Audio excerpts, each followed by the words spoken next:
Bonjour et bienvenue sur ce webinaire qui va nous transporter outre-Atlantique pour découvrir le sens de l'hospitalité canadien et surtout comprendre comment trouver son chemin professionnel dans ce beau pays. Cette session fait partie du programme de la Semaine des étudiants. N'hésitez pas à vous inscrire à tous les webinaires de votre choix ou à regarder les replays sur le site technique de l'ingénieur. Nous accueillons pour ce webinaire Jacques-Henri Gagnon, qui est délégué commercial, affaires académiques et scientifiques à l'ambassade du Canada en France. Bonjour Jacques-Henri Gagnon.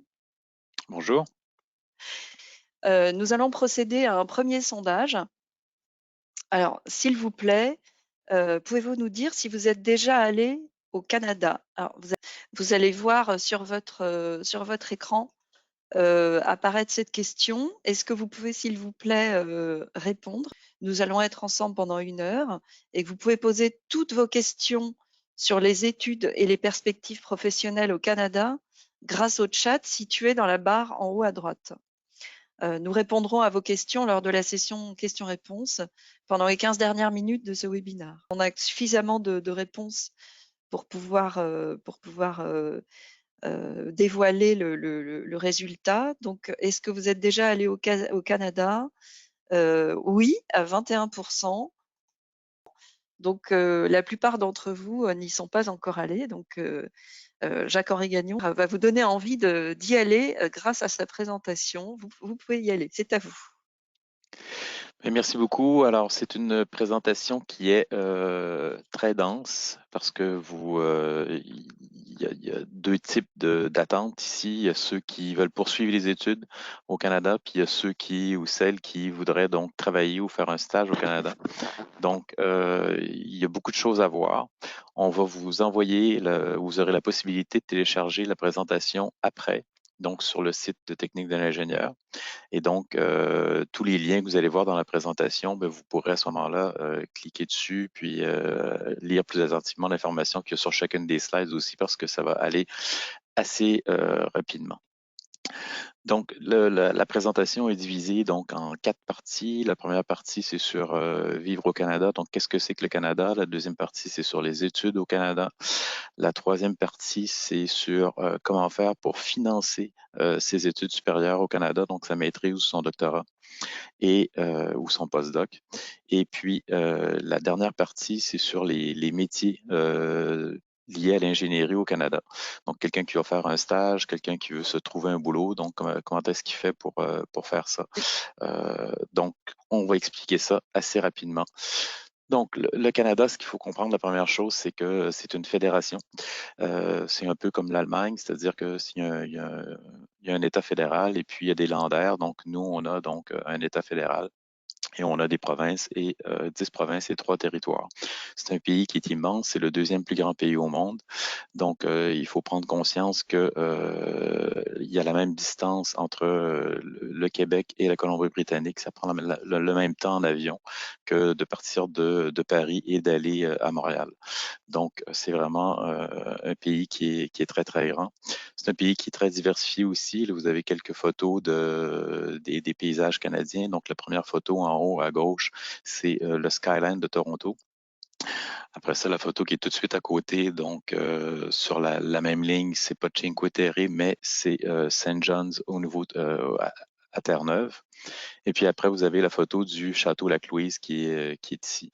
Donc, vous voyez que c'est quand même une diversité qui est assez saisissante de paysages et de villes aussi. Le Canada, donc, c'est la population la plus urbanisée au monde. C'est-à-dire que 80% de la population vit dans 3 grandes villes qui sont Montréal, Toronto et Vancouver. C'est un pays qui est stable et sécuritaire, donc ça, c'est quelque chose qui est important. Ça a été classé, ça se classe toujours dans les 5 premiers pays les plus attractifs pour les étudiants internationaux. C'est un pays aussi qui comporte une grande diversité ethnique parce que on accueille à peu près donc 300 000 immigrants par année au Canada. Donc, ça veut dire que ce sont des gens qui choisissent de s'installer au Canada et d'y vivre et éventuellement de devenir canadiens. Donc, une grande partie de la population canadienne est née à l'étranger. Ce qui veut dire que c'est des gens qui ont des cultures différentes. Et nous, on juge qu'au Canada, d'avoir une culture différente, ben, c'est un atout. C'est un atout à plusieurs niveaux. C'est un atout, entre autres, quand on travaille ensemble, c'est que ça nous permet d'avoir des perspectives différentes sur différents problèmes et ça nous permet donc de générer aussi de l'innovation parce qu'avec des points de vue différents, ben, je veux dire, ça nous permet de penser à des choses auxquelles on n'aurait pas pensé avant. Donc ça, c'est quelque chose qui, pour nous, donc, est une richesse. Et c'est pour ça que le Canada était un des premiers pays au monde à se doter d'une politique du multiculturalisme dans les années 70. Quand on pose la question aux Canadiens, donc la chose dont ils sont le plus fiers, c'est un bout de papier, en fait, c'est la Charte canadienne des droits et libertés. Et c'est un document qui reconnaît donc à tous les Canadiens des droits et des libertés, la liberté de conscience, de religion, de pensée, de croyance, d'opinion, d'association aussi. Le Canada est un pays qui est inclusif, ça a été un des premiers pays à se doter donc d'une politique étrangère féministe. Et 50% des ministres au niveau fédéral sont des femmes. Donc pour nous, l'équité est quelque chose de très important.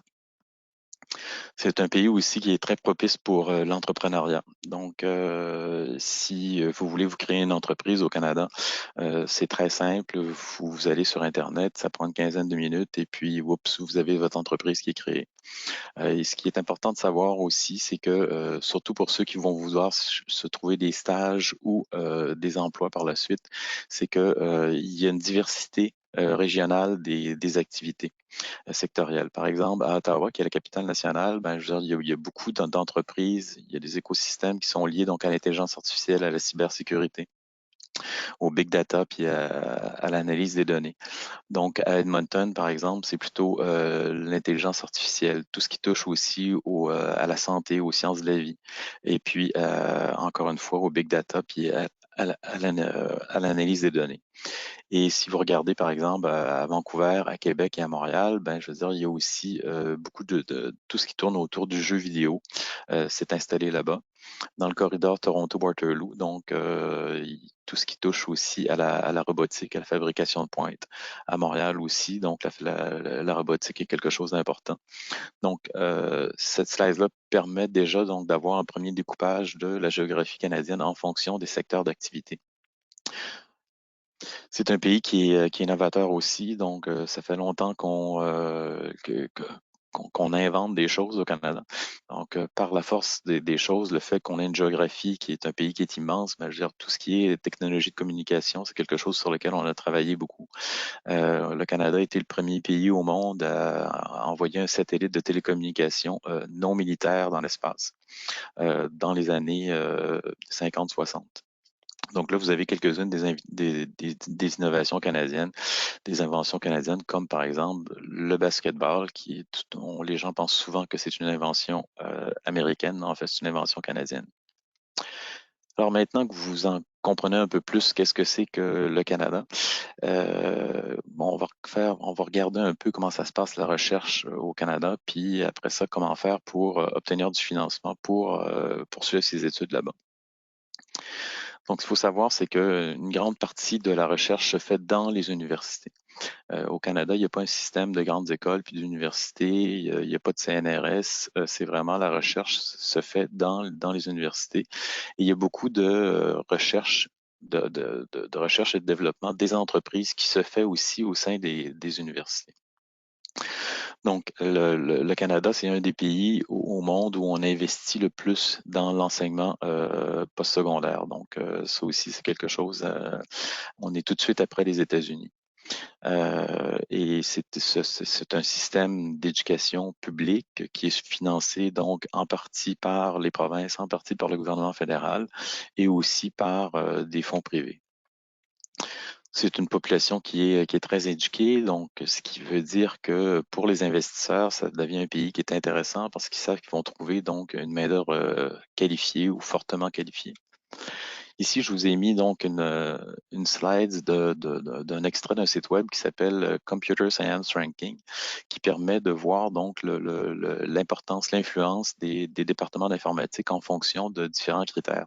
Donc là, j'ai fait une recherche sur les 10 dernières années, de 2011 à 2021. Si on regarde, par exemple, en intelligence artificielle et en machine learning, on voit que la sixième université au monde, c'est l'Université d'Alberta. Donc, évidemment, les gens ne connaissent pas l'Université d'Alberta, mais c'est une université qui est très influente du point de vue de l'intelligence artificielle. Et quand vous regardez donc le nombre de professeurs qui enseignent là-bas, donc ils sont 29, ce qui veut dire que ces professeurs-là sont très influents. Et si vous regardez ici au 23e rang, vous avez l'Université de Toronto. Donc, en intelligence artificielle, le Canada est un pays qui est très, très bon. Donc, genre, on se classait donc quatrième au monde, donc en termes de publications, mais aussi de concentration de chercheurs il y a quelques années. Et puis, c'est la même chose aussi pour des technologies de pointe, comme par exemple tout ce qui tourne autour de la science quantique. Donc, les universités canadiennes, ce qu'il faut aussi savoir, c'est que il y a différents types d'universités. Il y a des universités qui sont très grandes, des universités qui sont très petites. Il y a des universités qui sont tournées plutôt donc vers la recherche. Il y a des universités qui sont tournées plutôt vers la formation professionnelle. Puis il y a des grandes universités généralistes. La qualité de l'enseignement, par contre, va être la même d'une université à une autre. C'est pas parce qu'une université accueille 75 000 étudiants puis une autre 3 000 que celle qui accueille 3 000 va avoir une moins bonne qualité ou le diplôme va être dévalorisé parce que c'est une plus petite institution. Chacun des cursus, chacune des maquettes sont validées par le ministère de l'Éducation de la province qui s'appuie sur des recommandations de comités internationaux pour s'assurer que les programmes qui sont enseignés sont des programmes de qualité, peu importe dans l'université dans laquelle ils sont installés. Aussi, les professeurs donc sont très attentionnés. Vous allez avoir donc un rapport privilégié avec les professeurs si vous étudiez au Canada. Donc, les professeurs ont des heures de bureau, ils doivent s'y tenir, vous allez avoir leur adresse courriel, ils doivent répondre au courriel. Et ça, ben, je vais vous expliquer plus tard quand je vais vous expliquer comment faire pour trouver du financement. Vous allez voir que les professeurs sont importants là-dedans. L'autre chose aussi, et ça on va en parler un peu plus loin, c'est que les laboratoires, donc pour ceux qui veulent faire, donc par exemple de la photonique, les installations de recherche sont toujours du dernier cri au Canada parce qu'on a un organisme qui s'appelle la Fondation canadienne pour l'innovation qui s'assure que toutes les installations de recherche sont toujours à niveau et sont équitablement distribuées à travers le Canada. Donc, la collaboration à l'international, c'est aussi quelque chose qui est très important donc pour les universités canadiennes et 80% des universités offrent des programmes d'études en collaboration avec des partenaires internationaux. Et beaucoup d'universités donc ont de nombreuses ententes avec des institutions françaises. Si vous prenez par exemple l'Université Laval, ben, ils ont plus de 300 ententes avec des universités françaises. Si vous prenez par exemple l'Université de Waterloo, qui est une grande université scientifique, ben, ils ont une entente de collaboration, donc de partenariat très intense avec l'Université de Bordeaux. Donc, c'est certain que l'université dans laquelle vous allez être ou l'école de génie dans laquelle vous allez être a sûrement donc des ententes avec une institution canadienne. Et ces ententes-là, donc, peuvent être de plusieurs types. Ça peut aller de la codiplomation, par exemple. Ben, ça veut dire que vous allez avoir un diplôme de l'institution française et en même temps un diplôme de l'institution canadienne à des échanges où vous allez faire donc une partie de votre scolarité là-bas ou simplement donc des échanges pour des stages. Il y a aussi énormément de collaboration scientifique. Donc, ça veut dire qu'il y a beaucoup de projets de recherche qui se font entre des Français et des Canadiens, et ça partout à travers le pays. Et beaucoup d'universités canadiennes donc incluent l'internationalisation dans leur plan stratégique. Chaque université a un plan stratégique, donc où est-ce qu'ils vont être dans 5 ans, par exemple.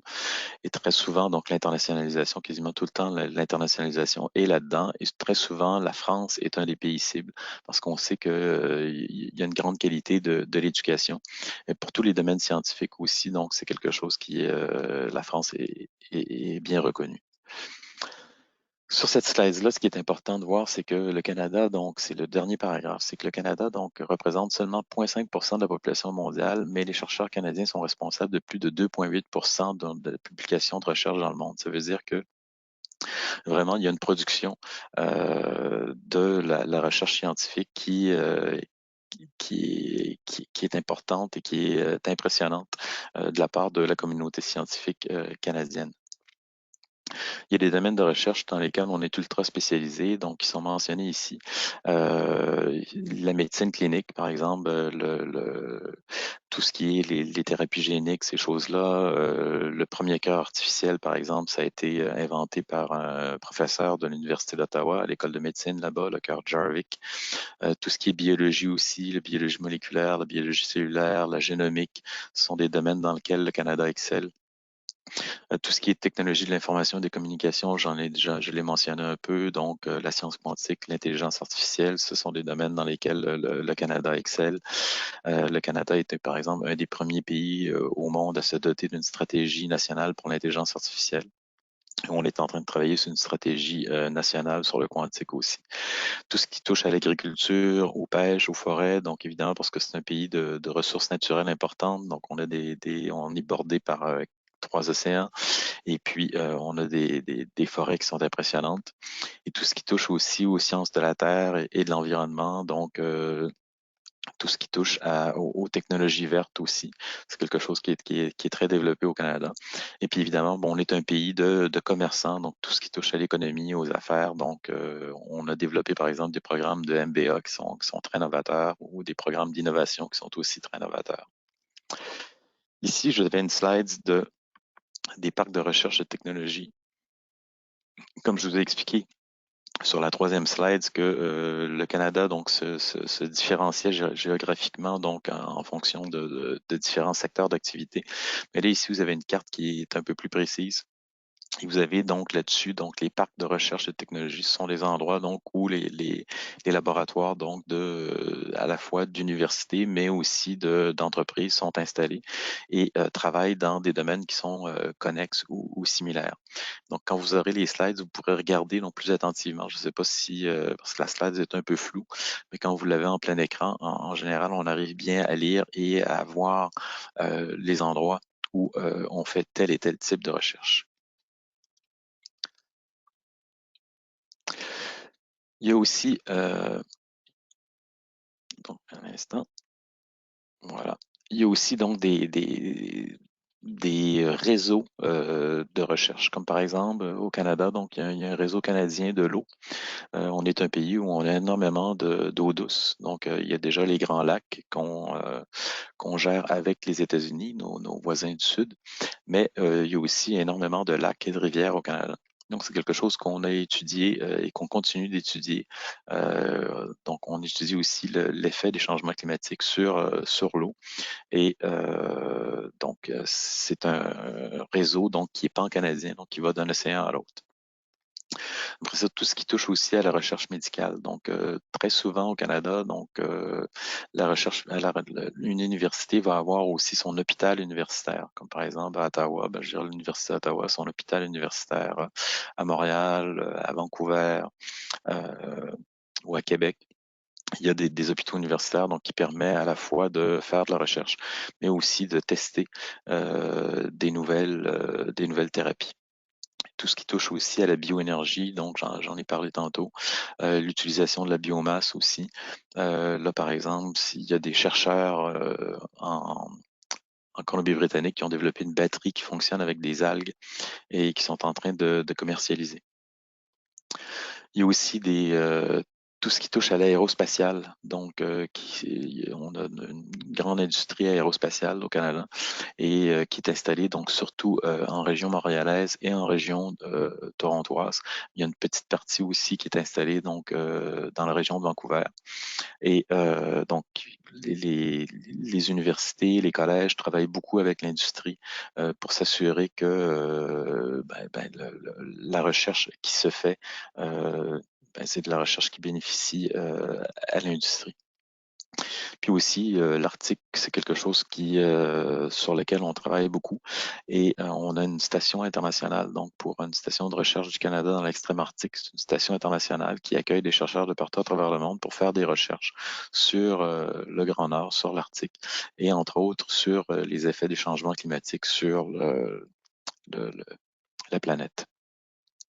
Au Canada aussi, on a ce qu'on appelle des super grappes, c'est-à-dire que c'est des endroits où on retrouve donc l'ensemble de la chaîne de valeur, donc qui va à la fois de la recherche à la mise, la création de start-up innovantes et puis après ça, donc la production de produits ou de services innovants.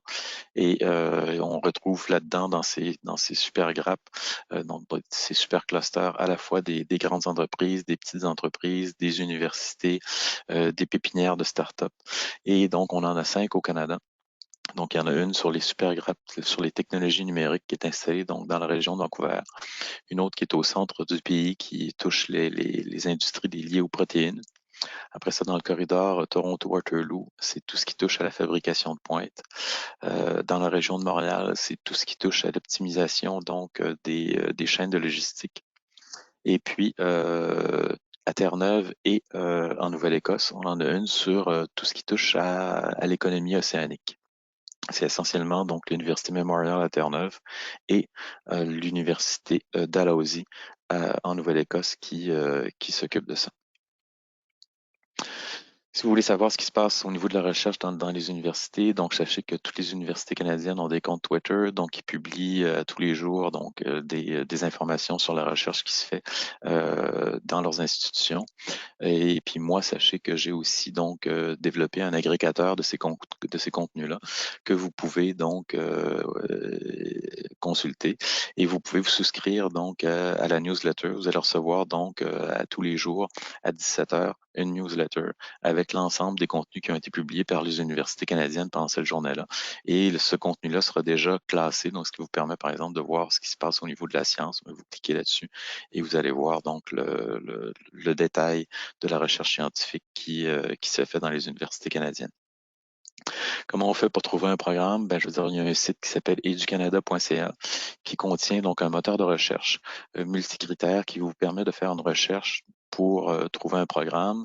Vous pouvez demander à ce qu'il soit enseigné en anglais ou en français, la province dans laquelle il est enseigné. Et ça vous permet donc de voir les différents programmes qui existent à travers le Canada pour les différentes universités canadiennes. Comment on fait maintenant pour financer des études de maîtrise, de doctorat ou de postdoc au Canada? Donc, il y a combien ça coûte premièrement. Donc, pour un étudiant qui est international, il y a peut-être des gens ici qui ne sont pas français qui nous écoutent. Donc, ça coûte à peu près, pour le premier cycle, à peu près 18 000 euros. Et pour la maîtrise et le doctorat, c'est à peu près 11 000 euros. Par contre, si vous êtes un étudiant francophone, belge ou un étudiant donc de nationalité française et que vous voulez aller étudier donc dans une institution québécoise, pour le premier cycle, vous allez payer à peu près 6 000 euros. Et pour le deuxième cycle, vous allez donc la maîtrise et le doctorat, vous allez payer à peu près 2 000 euros, qui sont les mêmes frais de scolarité qu'un étudiant québécois au deuxième et troisième cycle. Pour trouver des bourses, on a un site web donc qui contient énormément de bourses qui sont offertes à l'international. Donc, ça s'appelle bourse.gc.ca. Et là, ça vous permet aussi de faire sur ce moteur-là, donc si vous n'êtes pas français, de faire des recherches par nationalité. Si par exemple vous êtes brésilien et que vous voulez aller étudier au Canada, vous pouvez faire des recherches puis voir les bourses qui sont disponibles pour les étudiants brésiliens. Si vous êtes haïtien, donc c'est la même chose. Alors, je vous encourage à aller voir sur ce site-là.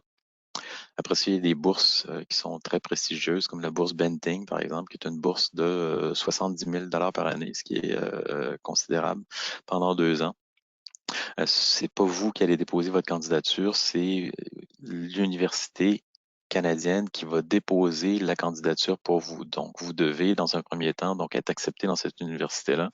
Et puis après, donc en discussion avec l'université, donc suggérer qu'on suggère votre candidature pour une bourse Benting. Après ça, il y a des bourses pour le doctorat. Donc, il y en a une qui s'appelle la bourse Vanier. Donc, et ça, c'est offert dans tous les domaines. Donc, c'est à la fois de la santé, les sciences naturelles, le génie, les sciences humaines, les sciences sociales. C'est une bourse de 50 000 donc pour une durée de pour 3 ans, qui est la durée normale, normalement, des études de doctorat. Et encore une fois, ici, donc, c'est pas vous qui faites la demande, c'est l'institution. Vous avez toutes les informations ici à vanier.gc.ca. Après ça, il y a les organismes subventionnaires canadiens. Donc, il y en a 3. Donc, il y en a un qui s'occupe de subventionner tout ce qui touche au génie puis à la science naturelle. C'est le Conseil de recherche en sciences naturelles et en génie du Canada. Il y en a un autre qui s'intéresse qui subventionne donc toute la recherche qui est liée à la santé. Puis il y en a un troisième qui subventionne donc toute la recherche qui est liée aux sciences humaines. Ce qui est intéressant de ces sites-là, c'est quand vous allez sur le site lui-même, vous allez voir que il y a des programmes qui sont spécifiques, un peu comme les appels de l'ANR. C'est des programmes de recherche qui sont spécifiques des subventions, qui sont spécifiques à certains domaines ou à certains, comme là par exemple dans le cas de la COVID, ben ces trois organismes-là avaient des bourses disponibles pour de la recherche sur la COVID. Donc, c'est intéressant d'aller voir et les 3 organismes ont des newsletters. Donc, je vous encourage à vous abonner aux newsletters. Puis ça vous permet aussi de voir les dates limites pour déposer vos demandes et puis les nouveaux projets qui vont être subventionnés. Et après ça, donc, c'est ça qui, ici, à mon avis, qui est la page la plus importante de la présentation pour ceux qui veulent subventionner une maîtrise, un doctorat ou un postdoc. On a au Canada, donc, un programme de chaire d'excellence en recherche du Canada et un programme de chaire de recherche du Canada. Ça, c'est des programmes pour des profs qui vont déposer des demandes pour des projets de recherche sur plusieurs années. Donc, le programme de chaire d'excellence en recherche du Canada, donc, c'est des gens qui vont être subventionnés parfois jusqu'à 5 ans et qui vont recevoir donc pour un projet de recherche des, des centaines de milliers de dollars canadiens, parfois des millions de dollars canadiens. Et c'est la même chose pour le programme des chaires de recherche du Canada, excepté que le financement est sur une moins grande durée. Et pourquoi est-ce que je vous dis ça? C'est que sur ces 2 sites-là, donc vous avez tous les projets qui ont été subventionnés et vous avez le contact aussi du prof qui a reçu les fonds. Un prof qui reçoit donc des fonds de plusieurs millions pour un projet, ben là, lui, il a besoin d'être capable de dépenser cet argent-là. Donc, il va avoir besoin d'étudiants pour l'aider pour le remplacer, pour donner ses cours, par exemple. Il va avoir besoin d'étudiants donc pour l'aider dans sa recherche. Il va avoir des contrats doctoraux, il va avoir des contrats postdoctoraux. Donc, il ne faut pas hésiter à contacter directement ces profs-là en leur disant, ben, écoutez, moi, j'étudie dans ce domaine-là, je vois que vous avez reçu, donc, vous avez une chaire d'excellence en recherche du Canada sur ce domaine-là. Je serais intéressé à travailler avec vous. Est-ce que vous avez donc un financement pour moi? Et donc, en général, le prof va vous répondre et il va vous dire, donc, oui, il y en a ou il n'y en a pas. S'il n'y en a pas, il va peut-être vous dire, moi, j'en ai pas, mais j'ai un collègue qui travaille dans un domaine aussi apparent, qui serait probablement intéressé. Vous pouvez le contacter. L'intérêt de procéder ainsi, c'est que avant même de déposer votre candidature auprès de l'université, vous allez avoir une lettre du prof qui dit oui, j'accepte de financer cet étudiant-là, donc à hauteur de, et vous allez avoir le montant sur la lettre. Donc, ça va vous aider à la fois donc pour les démarches administratives auprès de l'université, puis ça va vous aider aussi pour obtenir le permis d'études ou le permis de travail si vous faites un postdoc. Donc, la Fondation canadienne pour l'innovation, j'en ai parlé tantôt. Donc, c'est un organisme qui s'assure que les installations de recherche sont toujours du dernier cri. Et quand vous allez sur le site, donc innovation.ca, vous allez voir, donc, ils ont un moteur de recherche qui s'appelle un Navigator, qui permet de voir le détail technique de toutes les installations de recherche qui est au Canada. Donc, si vous avez un doctorat, vous avez besoin de, je sais pas, un laser, par exemple, en femtoseconde, eh bien, vous allez être capable de voir où il se trouve au Canada, s'il existe et où il se trouve. Et donc, à ce moment-là, de faire de plus cibler votre recherche pour aller étudier au Canada. D'autres possibilités de bourses, c'est les bourses MeTax. Donc, si vous allez sur le site de MeTax, vous allez voir qu'il y a trois types de bourses. Et il y en a une qui est particulièrement intéressante, c'est la dernière, la bourse Accélération internationale, parce que c'est une bourse à trois partenaires. Donc, à la fois l'Université canadienne, l'Université française et aussi donc une entreprise privée. Il y a par exemple beaucoup d'entreprises françaises qui sont installées au Canada. Par exemple, Thales a installé son laboratoire d'intelligence artificielle à Montréal et donc ils peuvent accueillir des doctorants qui seraient donc à la fois affiliés, par exemple, à l'Université de Montréal et à l'Université de Grenoble et qui pourraient donc faire un stage de recherche donc chez Thales. Donc, je vous invite à aller voir et à regarder le détail des programmes. Il faut savoir aussi qu'il y a des dates limites pour déposer ces candidatures, donc il faut s'assurer qu'on ne manque pas les délais. Après ça, donc les ressources générales pour trouver des partenariats, ben, je veux dire, il y a l'Université Canada, qui est le regroupement des universités canadiennes. Il y a aussi donc Collège et Institut Canada. Il faut savoir que les collèges, normalement, donc, ne décernent pas de, de diplôme de maîtrise et de doctorat, mais dans certains cas où le collège est très spécialisé dans certains domaines, ils en offrent. Donc, c'est pour ça qu'on a mis ici Collège et Institut Canada. Après ça, ici, sur la dernière ligne, donc, ce sont des bourses d'un programme qui s'appelle Human Frontier Science Programme. Ce sont des bourses qui sont offertes dans des domaines comme l'intelligence artificielle, la science quantique, l'économie verte et la préparation à la pandémie. Et donc, je vous invite aussi à aller voir les différents programmes qui sont disponibles. Pour aller faire des études au Canada, donc vous allez avoir besoin d'un permis d'études. Si vous allez faire un postdoc, vous allez avoir besoin d'un permis de travail. Et puis pour ceux qui veulent aller faire des stages, vous allez avoir besoin aussi d'un permis de travail. Donc, toute la procédure est décrite sur le site de Citoyenneté et Immigration au Canada. Donc, si vous allez sur le site cic.gc.ca, vous allez avoir donc toute la procédure. On vous prend vraiment par la main pour vous indiquer, donc, je suis un étudiant, je vais aller étudier au Canada, etc. Puis là, ils vont vous demander où vous êtes, est-ce que vous êtes déjà au Canada ou est-ce que vous êtes à l'extérieur du Canada, etc., etc. Et tout ça va faire que ben, vous allez être capable de faire en temps votre demande pour obtenir votre permis d'études ou votre permis de travail. Si vous allez étudier dans une université québécoise, vous allez avoir besoin d'un document supplémentaire qui est un certificat d'acceptation du Québec. Mais quand vous allez déposer votre demande d'acceptation auprès d'une université, l'université va vous expliquer à chaque fois donc toute la procédure que vous avez à faire. Donc, si vous êtes dans une université québécoise, l'université va vous dire, oubliez pas, vous devez demander un certificat d'acceptation du Québec avec le lien vers le site web du gouvernement du Québec où vous allez pouvoir commencer la démarche. Après ça, il y a un programme qui est très intéressant donc pour les gens qui veulent se trouver donc donc les gens qui veulent se trouver soit un stage ou les gens qui veulent donc acquérir une expérience professionnelle au Canada. Donc le programme s'appelle Expérience internationale Canada et vous avez le lien donc qui est là. Et c'est un programme qui est divisé en trois catégories qui s'adresse à des gens entre 18 et 35 ans. Il y a un programme qui s'appelle Vacances-Travail, qui est un programme qui offre un permis de travail ouvert, donc qui va d'une durée jusqu'à 24 mois. Donc, ça veut dire 2 ans. Vous pouvez passer 2 ans au Canada, donc à travailler. Après ça, il y a un programme qui s'appelle Jeunes professionnels, qui est un peu l'équivalent du VIE. Et puis, il y a le programme de stage qui aussi donc peuvent aller jusqu'à 24 mois. Je sais qu'en France, les stages vont rarement donc jusqu'à 24 mois, mais si vous voulez faire un stage de 6 mois au Canada, par exemple, c'est sous ce programme-là que vous allez devoir déposer votre candidature. Quand vous allez sur le site de EIC, vous allez voir toute la procédure est expliquée. Il y a un petit schéma, donc on explique comment ça se passe. Ça se passe il y a des bassins, il y a des tirages au sort, etc., etc.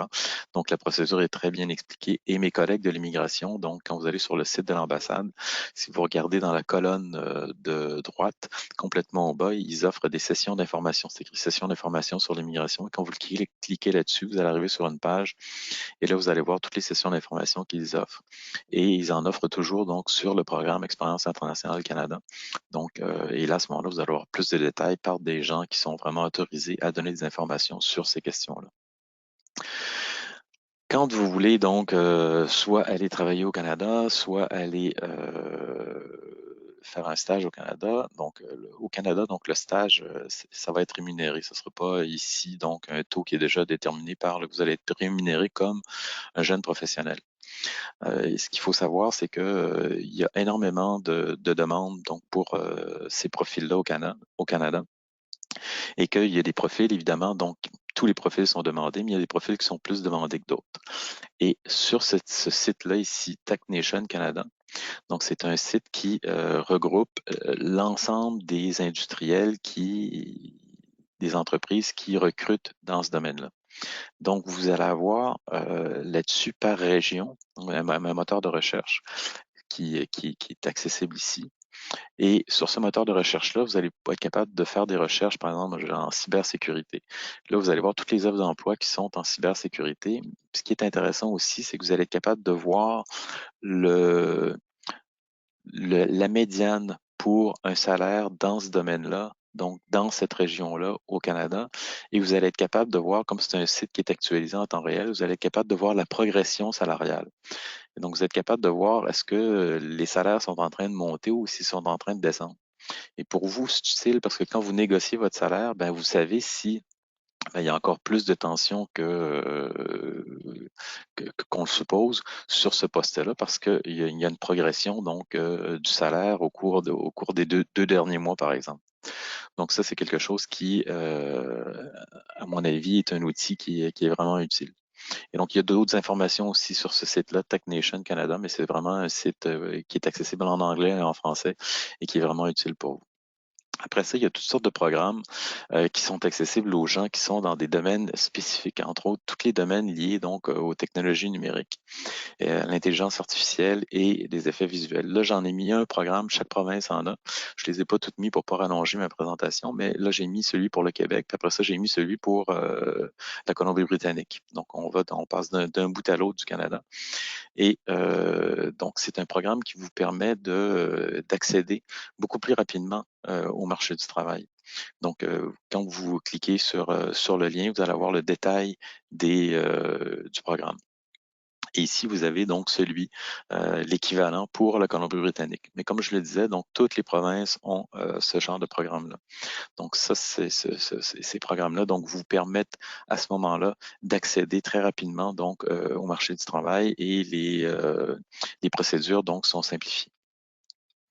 Après ça, l'autre chose qu'il faut savoir aussi, c'est que il y a toutes sortes de programmes pour les francophones donc qui veulent aller travailler hors Québec, parce que donc il y a une pénurie dans certaines communautés francophones hors Québec, il y a une pénurie d'employés dans tous les domaines, et donc il y a un programme du gouvernement fédéral qui vise à faciliter l'immigration dans ces communautés-là. Donc, si vous allez sur le site Immigration francophone, donc qui est en lien ici, vous allez être capable de voir les différents programmes qui existent.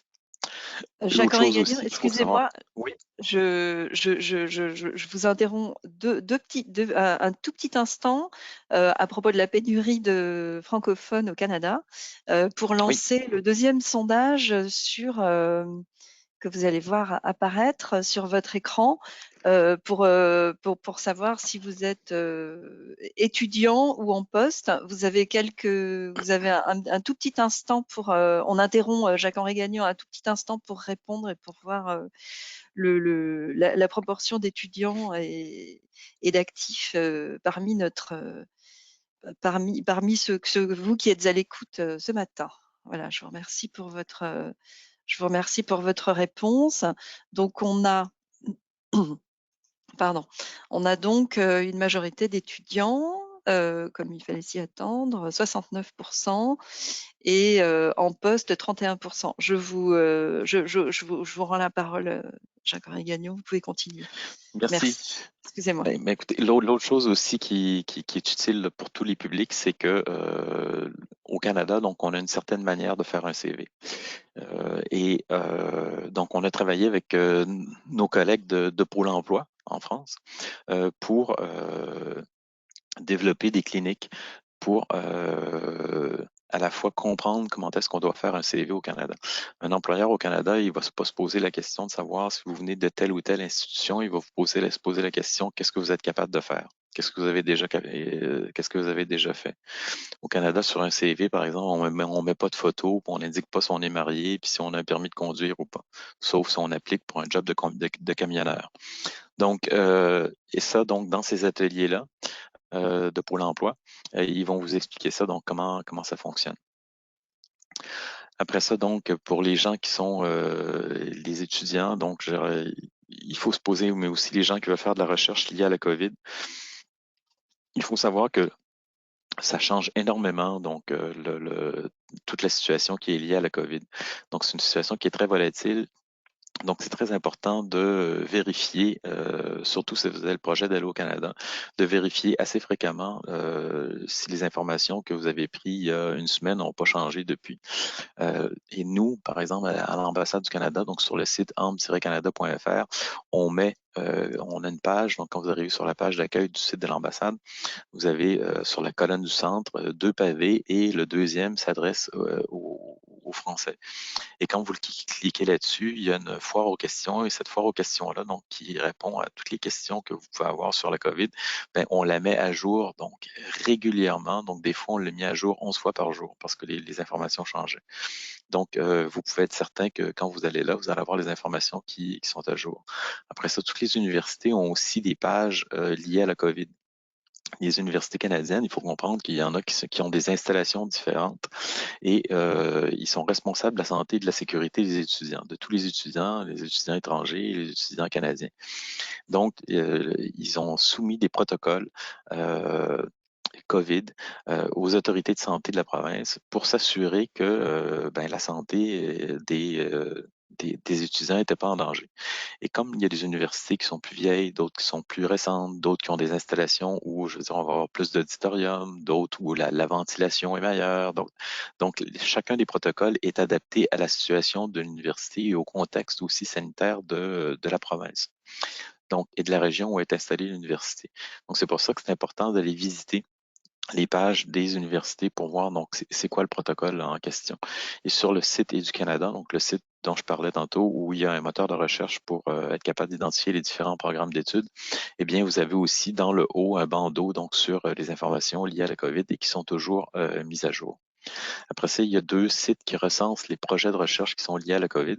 Il y en a dans toutes sortes de domaines, hein. Ça va des domaines de la génomique, évidemment, donc de la virologie, mais il y a aussi donc des projets de recherche qui sont liés à la biodiversité, par exemple, ou à l'impact psychologique. Donc, je veux dire, il y a énormément de types différents de recherche qui s'est fait autour de la COVID. Et donc, ils sont recensés par le Conseil national de recherche du Canada et par un organisme qui s'appelle CIFAR. Donc, ceux qui font de l'intelligence artificielle connaissent déjà peut-être le CIFAR dataset, qui sont des images qui sont déjà taguées, qui sont déjà donc renseignées et qui est utilisé donc pour entraîner des modèles. C'est quelque chose qui est un dataset qui est classique.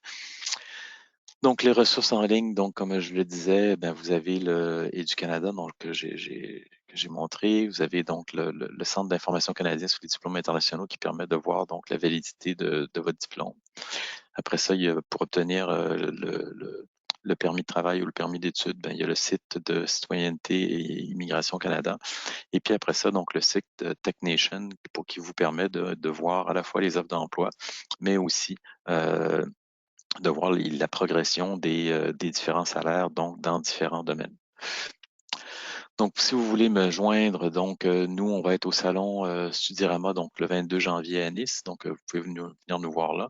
Puis le premier mercredi, le premier jeudi de chaque mois, donc on donne des informations on fait des sessions d'information sur les études au Canada. Ces sessions d'information-là sont diffusées à la fois sur notre page Facebook et sur notre chaîne YouTube et sont aussi en présentiel à l'ambassade du Canada, donc à l'intérieur du centre culturel, on a un auditorium. Et c'est là où la présentation se fait. Si vous avez des questions entre-temps, bien, vous pouvez aussi nous écrire à parisacadémique@international.gc.ca. Vous pouvez nous poser des questions par Facebook ou par Twitter.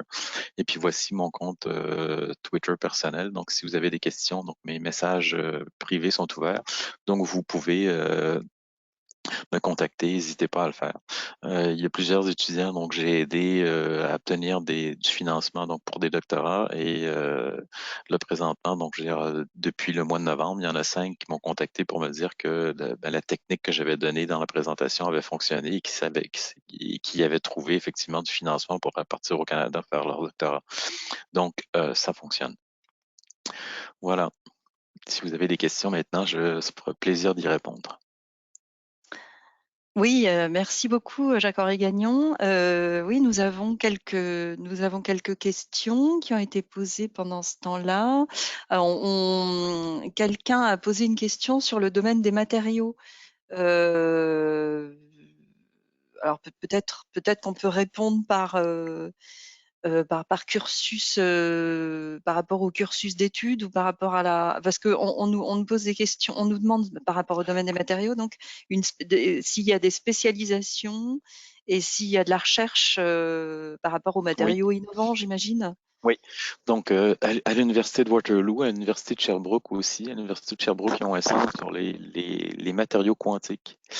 Il y a un centre de recherche dans le quantique à l'Université de Sherbrooke là, ils viennent de mettre en place la première licence, ce qu'on appelle un baccalauréat chez nous, en sciences quantiques habituellement. Donc, c'est réservé pour la maîtrise et le doctorat. Là, eux, ils ont développé un programme, c'est le premier au monde. Et ils ont un centre de matériaux innovants liés au quantique. L'Université de Waterloo aussi. Et je crois que c'est le cas aussi pour l'Université d'Alberta. Donc, il faudrait que je vérifie. Mais quand vous allez sur le site des professeurs qui ont obtenu des chaires, là, les chaires d'excellence du Canada ou les chaires de recherche du Canada, vous pouvez faire une recherche avec matériaux innovants. Et là, vous allez voir donc les professeurs qui ont obtenu et le type de recherche qu'ils font.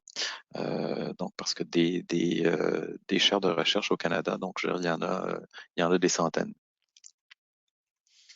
Alors, j'ai une autre question sur un programme. Alors, je crois qu'il y a une slide là-dessus dans votre présentation, un programme d'études disponible pour pardon, pour les études du premier cycle.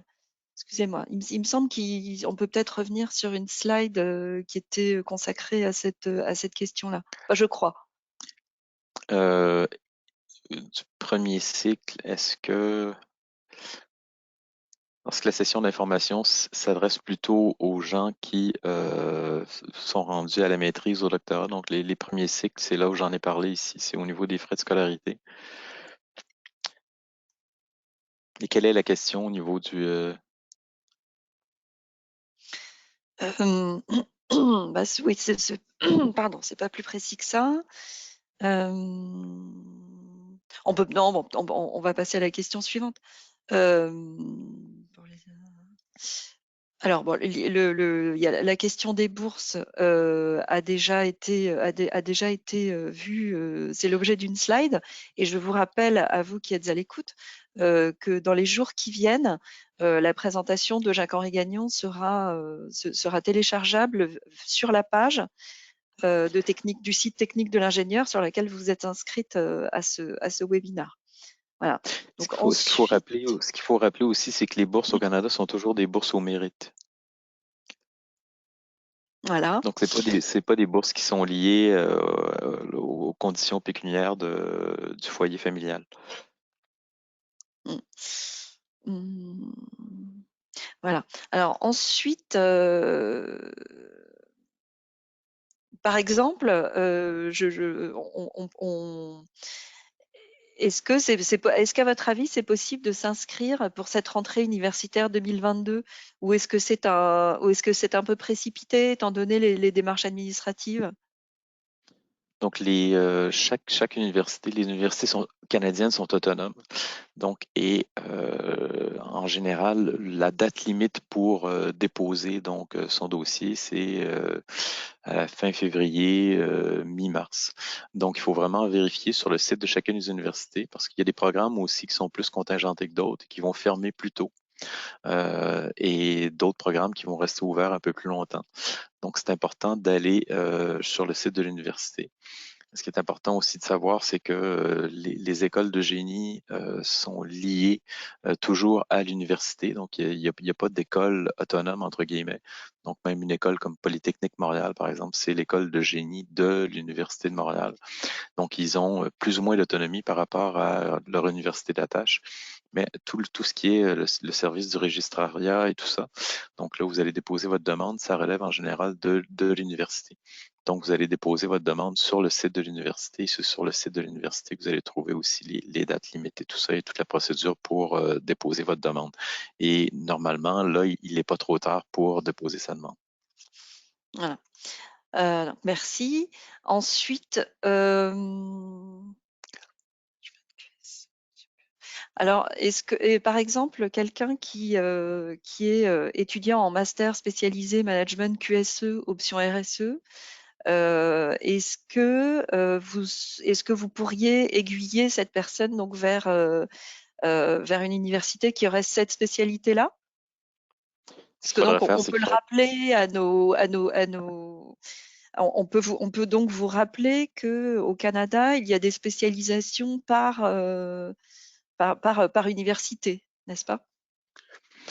Ben, il y a des universités généralistes qui vont offrir donc énormément de programmes. Il y a plus de 15 000 programmes universitaires donc qui sont offerts par les 93 universités canadiennes. Donc ça fait beaucoup. Donc ce qui est préférable, c'est quand vous avez des questions très précises comme ça. Évidemment, nous, on connaît pas les 15 000 programmes, hein. Il faut pas se le cacher. On n'a pas tout ça en tête. Donc on utilise des moteurs de recherche. On utilise des livres qu'on a ici pour faire des recherches pour être capable d'identifier les programmes qui correspondent le mieux. Ce qu'il faudrait faire, c'est nous écrire donc à Mmh. parisacadémique@international.gc.ca. Et là, à ce moment-là, donc, nous, on peut faire une recherche, puis vous retournez la liste des institutions qui offrent ces différents programmes-là. Ouais.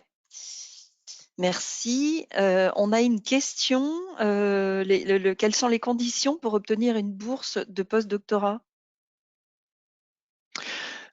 Donc, ben là, je veux dire, si vous allez sur il y a la bourse Benting, évidemment, qui est très, très compétitive parce que c'est ouvert à toutes les nationalités à travers le monde. Donc, je dirais évidemment, c'est pour ça que c'est l'université qui dépose la candidature de l'étudiant. Donc, dans un premier temps, vous devez vous trouver un directeur de thèse. C'est pour ça que je vous ai expliqué, donc, pour les chaires de recherche d'Excellence du Canada et les chaires de recherche du Canada, parce que ça vous permet à ce moment-là de trouver un directeur de thèse ou quelqu'un qui va superviser votre postdoc. Et, euh, et là, à ce moment-là, donc, je veux dire, en général, ces gens-là vont avoir du financement. Donc, ils pourront vous donner un contrat postdoctoral. Et c'est pour ça que moi, je conseille de passer directement par le prof et de le contacter directement en disant, écoutez, je voudrais faire un postdoc avec vous, voici ce que j'ai fait. Et là, à ce moment-là, le professeur va vous répondre. L'avantage aussi de procéder comme ça, c'est que ça vous met déjà un pied dans le réseau universitaire canadien et le prof donc va pouvoir vous mettre en relation avec d'autres personnes si lui n'a pas de contrat postdoctoral à vous offrir. D'accord, d'accord, merci. Hem, on a une autre question sur les reconnaissances de titres d'ingénieur entre la France et le Canada.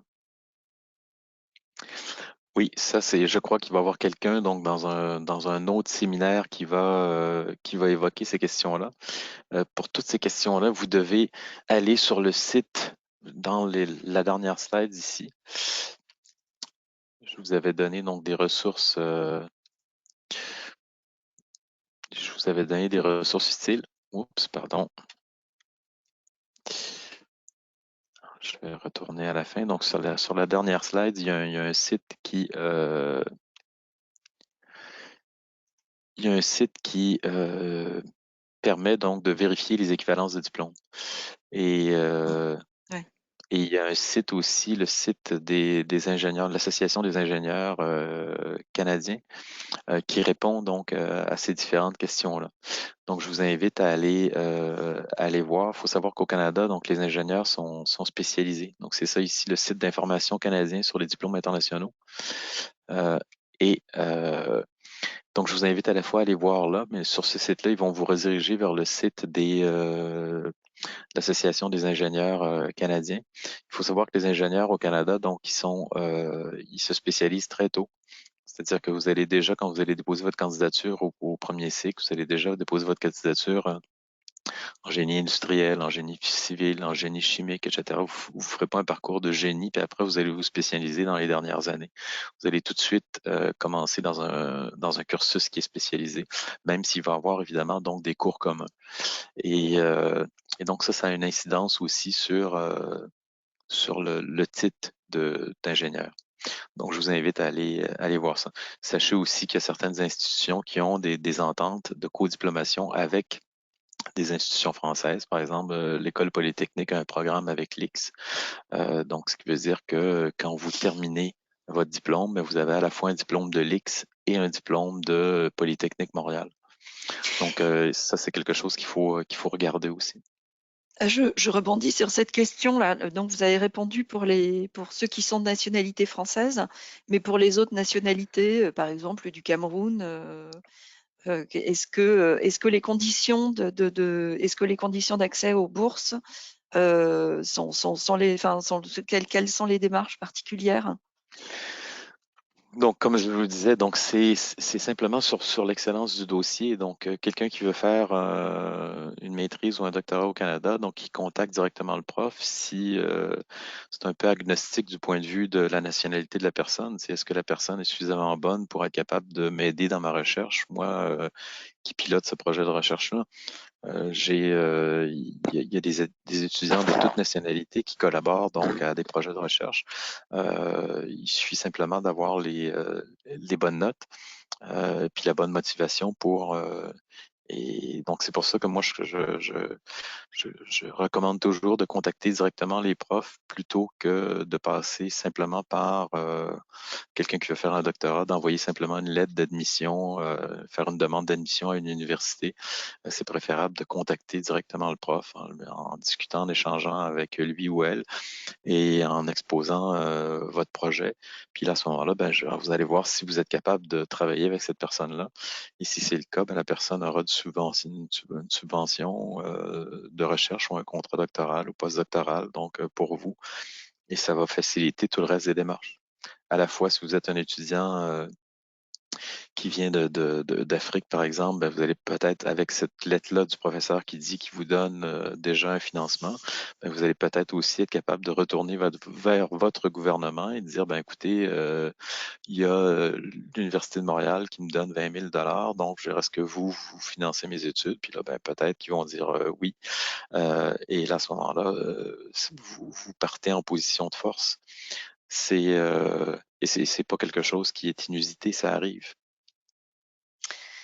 D'accord, merci beaucoup. On a une, pour les jeunes diplômés, quelle procédure particulière conseillez-vous? Et je pourrais rebondir sur en dehors du diplôme, en dehors du diplôme, quelles qualités et quelles soft skills pour que la candidature ait toutes les chances d'être retenue par une entreprise canadienne?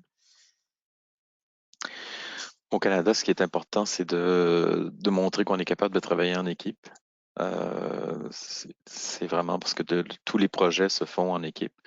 Donc, et c'est important d'avoir développé ces habiletés-là donc pendant son diplôme. C'est pour ça que les universités canadiennes, par exemple, c'est quelque chose sur lequel elles insistent. Il va y avoir beaucoup de travaux en équipe parce que justement, on veut que les gens apprennent cette habileté-là.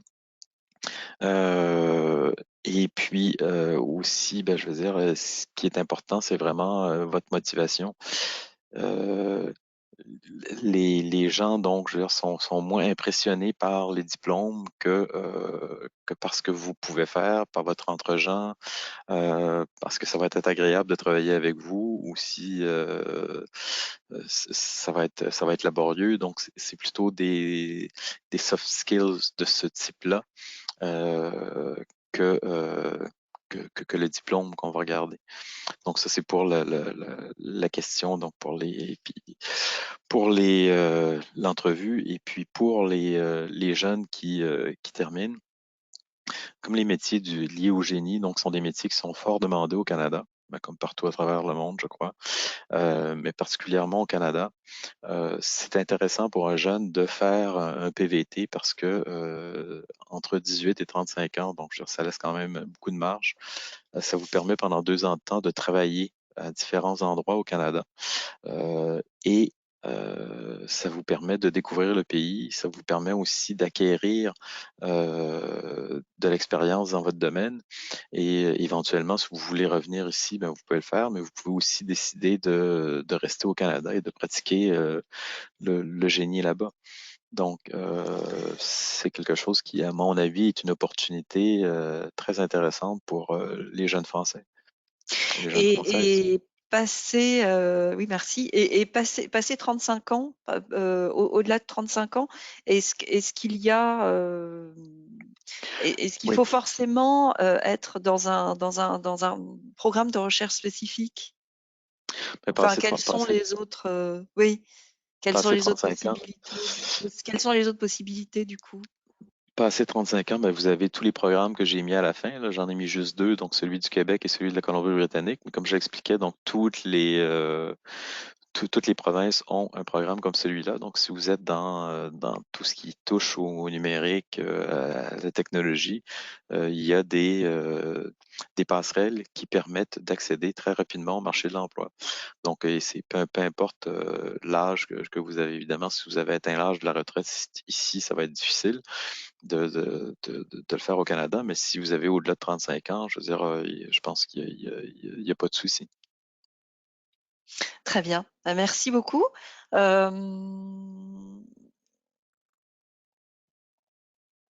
y a Ah d'autres oui, questions, n'hésitez pas à nous écrire.